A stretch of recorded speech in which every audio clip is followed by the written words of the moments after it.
Ẹ kú dédé àsìkò gbogbo tí ẹ ti ń gbọ́ mi lé lóko tàbí lẹ́yìn òde, jẹ́ kí a gbàdúrà. Bàbá wa olùfẹ́ wa, àwọn àwádúpẹ́ agbẹ́yìnga fún àánú àtòjú rẹ̀ ńlá láti àrígbà. A dúpẹ́ fún oore ọ̀fẹ́ tí kò wọ́pọ̀ tí ẹ̀yin Olúwa tí ẹ fi mú wa rí ọjọ́ ìṣẹ́gun mìíràn nínú oṣù kìíní. Àṣeyín lọ́ba nítorí àánú yín ni ó gbé wa ró. A dúpẹ́ fún àwọn ogun tí ẹ ṣẹ́ fún wa, èyí tí ẹ ti ṣẹ́ fún wa, èyí tí ẹ ń ṣẹ́ lọ́wọ́lọ́wọ́. Ògo ni fún orúkọ mímọ́ yín. Ọ̀rọ̀ tí a ó gbéyẹ̀wò lénìí, a ó jẹ́ olùgbọ́ àti olùṣe ọ̀rọ̀ náà, nítorí tí a gbàdúrà ní orúkọ Jésù Kristi Olúwa wa. Àmín. Ìwé ọ̀run ṣíṣí tí a ti ọwọ́ olùṣọ́ àgùntàn yín náà pàdé Adéjàre Adébóyè kọ. Èní ọjọ́ ìṣẹ́gun, ọjọ́ 10 oṣù kejì. Àkòrí tí a ó gbéyẹ̀wò lénìí sọ wípé àkókò tí ó wọ̀ àti àkókò tí kò wọ̀. Àkókò tó wọ̀ àti àkókò tí ò wọ̀. A mú àkọ́sórí wa nínú ìwé Tímótì kejì orí 4 ẹsẹ̀ 1. Bíbélì kíkà wa nínú ìwé Ìṣe àwọn Àpọ́stélì orí 8 ẹsẹ̀ 5 dé 6. Ẹsẹ̀ 5 dé 6. Bíbélì ọdún kan Númérì orí 7 orin 4. A ó ṣiṣẹ́ ọmọ Ọlọ́run ni wá. Àkọ́sórí wàásù ọ̀rọ̀ náà. Ṣe àìsinmi ní àkókò tí ó wọ̀ àti àkókò tí kò wọ̀. Báni wí, ṣe ìtọ́ni, gbani ní ìyànjú pẹ̀lú ìpamọ́ra àti ẹ̀kọ́ gbogbo. Bíbélì kíkà ìwé Ìṣe àwọn Àpọ́stélì orí 8. Ìwé Ìṣe àwọn Àpọ́stélì orí 8 ẹsẹ̀ 5 títí dé 8. Fílípì sì sọ̀kalẹ̀ lọ sí ìlú Samaria, ó ń wàásù Kristi fún wọn. Àwọn ìjọ náà sì fi ọkàn kan fiyèsí ohun tí Fílípì sọ. Nígbà tí wọ́n gbọ́, tí wọ́n sì rí iṣẹ́ àmì tí ó ṣe, nítorí ọ̀pọ̀ nínú àwọn tí ó ní ẹ̀mí àìmọ́ tí ó kígbe ní ohùn rara, wọ́n jáde wá, àti ọ̀pọ̀ àwọn tí ẹ̀gbà ń bá jà, àti àwọn amókùn, a sì ṣe dídá ara wọn. Ayọ̀ púpọ̀ sì wà ní ìlú náà. Wáyé tẹ́tí bẹ̀rẹ̀ jẹ́ láti gbọ́ ohun tí olùṣọ́ àgùntàn yín náà kọ Adéjàre Adébóyè ní fún wa ní èní ọjọ́ ìṣẹ́gun.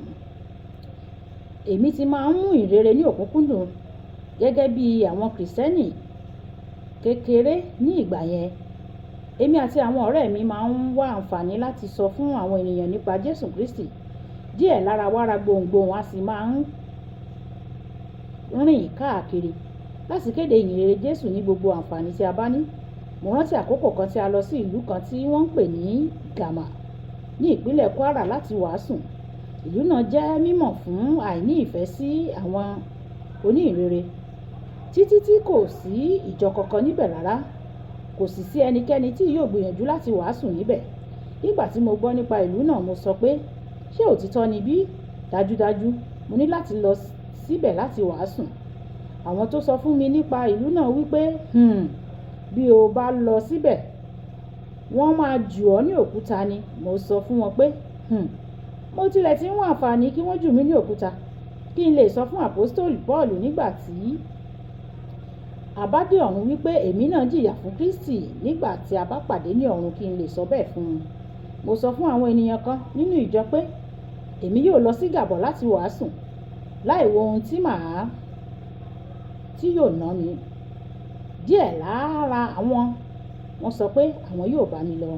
Nígbà tí a dé Gàbọ̀, àwọn ènìyàn níbẹ̀ sọ fún wa pé wọn kò fẹ́ Jésù. A dáhùn pé a kò ní lọ.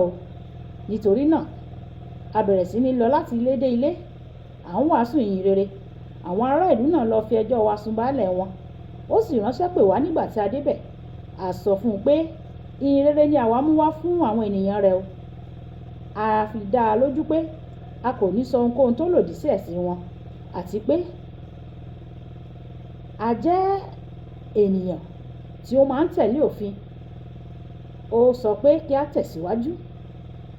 Nítorí náà, a lọ títí fi tẹ̀síwájú nínú ìwàásù wa. A tẹ̀síwájú.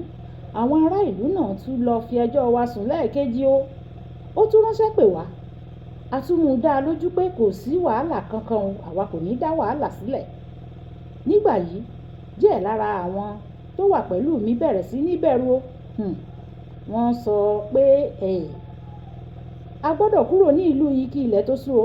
Ẹ̀wẹ̀, a kò sì tí ì fi ṣe àfihàn sinimá tí a gbéró fún àwọn ènìyàn yẹn nígbà yẹn. Mo sọ fún wọn pé a kò ní lọ o, títí a ó fi ṣe gbogbo ohun tí a pinnu láti ṣe. a ṣe fíìmù náà o. Ọ̀pọ̀ nínú àwọn tó kọ Jésù tẹ́lẹ̀tẹ́lẹ̀ tí wọ́n sì lọ fi ẹjọ́ wa sùn baálẹ̀ wọn, wọ́n sì wá fi ayé wọn fún Kristi.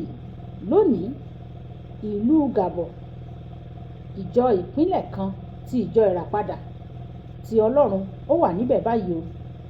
Olólùfẹ́, láti jẹ́ ọmọ nínú ogun Ọlọ́run ní ìkẹyìn ayé yìí, ìwọ gbọ́dọ̀ ṣetán kí o pèsè ọkàn rẹ láti sọ fún àwọn mìíràn nípa Jésù Kristi láìka ibi tí Olúwa bá rán ọ lọ sí.